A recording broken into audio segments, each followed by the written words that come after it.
नमस्कार दोस्तों, मैं प्रभाकर मणि तिवारी और आप देख रहे हैं मेरा एक खास कार्यक्रम पॉलिटिक्स विद प्रभाकर। सबसे बड़ा सवाल, क्या बीजेपी पश्चिम बंगाल में राष्ट्रपति शासन की तैयारी कर रही है? इस पे आज चर्चा करूंगा। ताज़ा घटनाक्रमों से तो इसी का संकेत मिलता है। आगे बढ़ने से पहले एक बार आपसे अनुरोध कर दूं कि अगर आपने अब तक इस चैनल को सब्सक्राइब नहीं किया है तो कृपया सब्सक्राइब करें, घंटी का निशान दबा दें और मित्रों और परिजनों के साथ शेयर भी करें।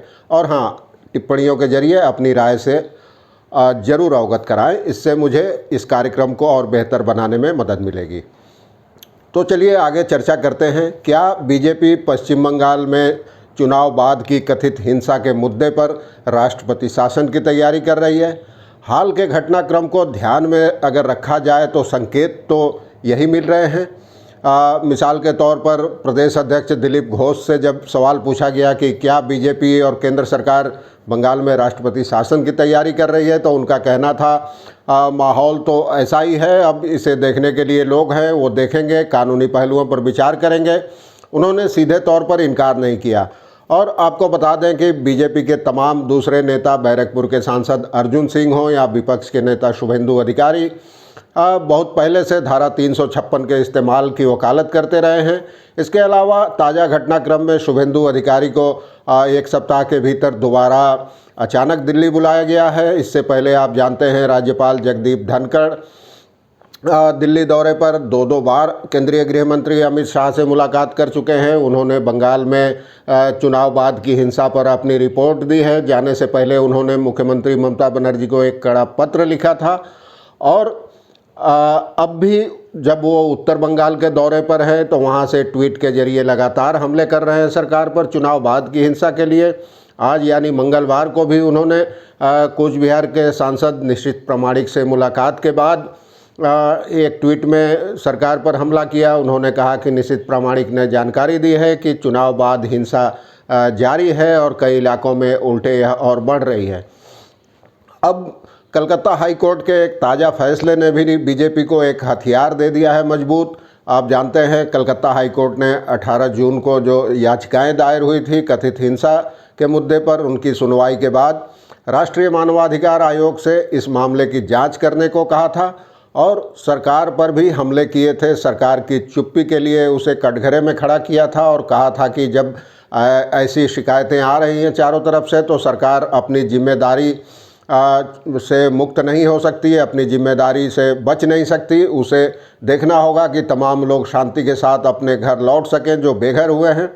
और उसके खिलाफ, उस फैसले के खिलाफ राज्य सरकार ने एक पुनर्विवेचना याचिका दायर की थी बृहत्तर बेंच की। कार्यवाहक मुख्य न्यायाधीश राजेश बिंदल की अध्यक्षता में जो 5 जजों की बेंच है उसमें पुनर्विचार याचिका दायर की थी, उसे भी सोमवार को खारिज कर दिया अदालत ने और दोबारा सरकार की खिंचाई की और कहा कि पहले का फैसला जस का तस रहेगा, सरकार अपनी जिम्मेदारी से बच नहीं सकती। और अदालत ने सवाल किया कि आखिर सरकार राष्ट्रीय मानवाधिकार आयोग की जांच से बच क्यों रही है, बचना क्यों चाहती है। उसका कहना था कि ये बहुत हैरत की बात है कि राष्ट्रीय मानवाधिकार आयोग के पास हिंसा और उत्पीड़न की 541 शिकायतें आई है, जबकि राज्य मानवाधिकार आयोग के पास एक शिकायत भी नहीं है। और अदालत ने कहा कि ज़्यादातर शिकायतें पुलिस के खिलाफ है, पुलिस वालों के खिलाफ है, जिनमें ये आरोप लगाए गए हैं कि पुलिस हिंसा के मामलों की शिकायत दर्ज नहीं कर रही है। तो उस फैसले के बाद अब जहाँ एक और बीजेपी बम है, दूसरी ओर मानवाधिकार आयोग ने 7 सदस्यों की एक टीम का गठन किया है जो राज्य के तमाम हिंसा प्रभावित इलाकों का दौरा कर हाईकोर्ट को अपनी रिपोर्ट सौंपेगी और इस मामले की अगली सुनवाई 30 जून को होनी है। इस बीच बीजेपी ने भी 23 जून यानी कल से पूरे राज्य में प्रदर्शन का फैसला किया है इस कथित हिंसा के खिलाफ। इसके अलावा ऐसे पुलिस वालों के खिलाफ, पुलिस अफसरों के खिलाफ भी FIR दर्ज कराने के मुद्दे पर चर्चा हो रही है, जिन पर पक्षपात के आरोप लगे हैं, हिंसा की शिकायतें दर्ज नहीं करने का आरोप है। और ये घटनाक्रम तेज़ी से बढ़ रहा है, तेज़ी से आगे बढ़ रहा है। शुभेंदु अधिकारी 2 बार दिल्ली दौरा कर चुके हैं, प्रधानमंत्री मोदी से लेकर अमित शाह और दूसरे नेताओं से मुलाकात कर चुके हैं।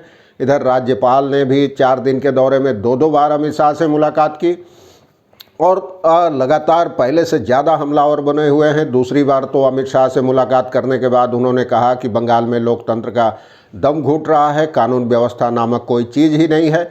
ये चौतरफा हमले हो रहे हैं। इससे कहीं न कहीं राजनीतिक हलकों में ये चर्चा है कि ये सवाल पूछे जा रहे हैं कि क्या बीजेपी और केंद्र सरकार पश्चिम बंगाल में धारा 356 के इस्तेमाल पर विचार कर रही है, राष्ट्रपति शासन लागू करने पर विचार कर रही है।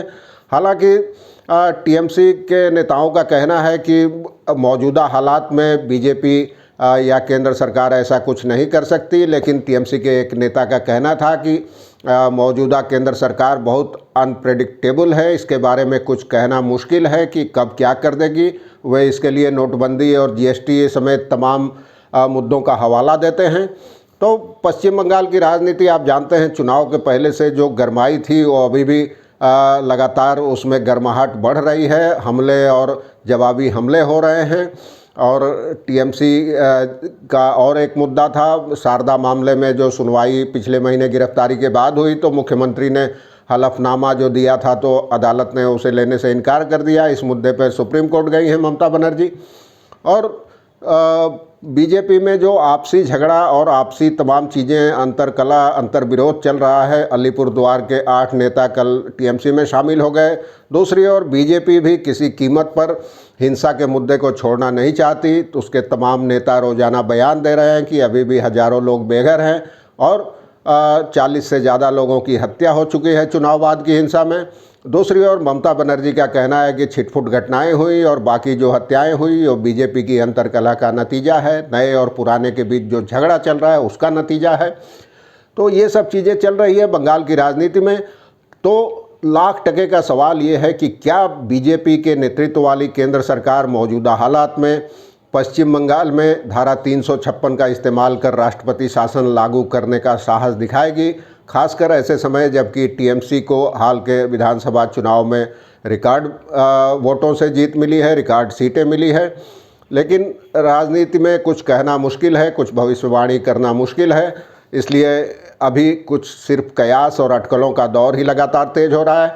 आगे जैसा होता है मैं आपको बताता रहूँगा। आज के लिए बस इतना ही। धन्यवाद, नमस्कार।